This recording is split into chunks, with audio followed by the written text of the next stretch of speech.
พิธีมอบหาเวียกงานแถลงข่าวสื่อมวลชนระหว่างองค์การวัฒนธรรมและการท่องเที่ยวและคณะโฆษณาอุปเมืองได้จัดขึ้นในตอนบ่ายของวันที่16กันยายน2025อยู่ที่ห้องประชุมชั้น3ห้องว่าการปกครองเมืองเวียงทองแขวงบุรีคำไซ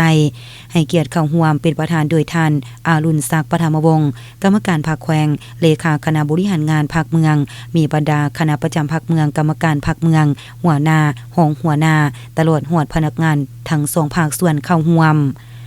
ในพิธีท่านสมพงษ์พรหมวาทรองเลขาพรรคเมืองหัวหน้าคณะจัดตั้งเมืองได้ให้เกียรติผ่านคำสั่งของคณะประจำพรรคเมืองว่าด้วยการยุบหน่วยพรรคแถลงข่าววัฒนธรรมและการท่องเที่ยว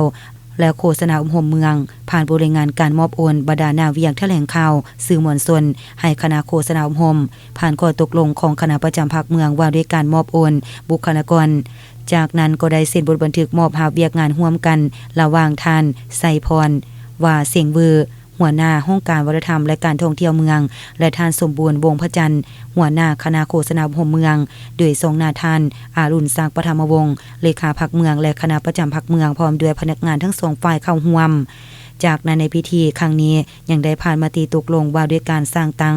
หน่วยพรรคคณะโฆษณาอุปโภคเมืองและหน่วยพรรควัฒนธรรมและการท่องเที่ยวพร้อมทางผ่านมติตกลงบงตัวแต่งตั้งเลขาห้องเลขาและผู้กวดการทั้ง2หน่วยพรรคคือบงตัวแต่งตั้งสหายสมบูรณ์วงศ์พระจันทร์เป็นเลขา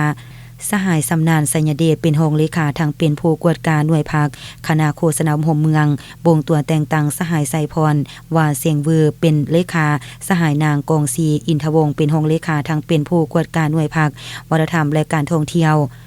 ผ่านข้อตกลงของทานเจ้าเมืองว่าด้วยการแต่งตั้งหัวหน้าห้องหัวหน้าห้องการและหัวหน้าห้องหัวหน้าหน่วยงานห้องการวัฒนธรรมและการท่องเที่ยว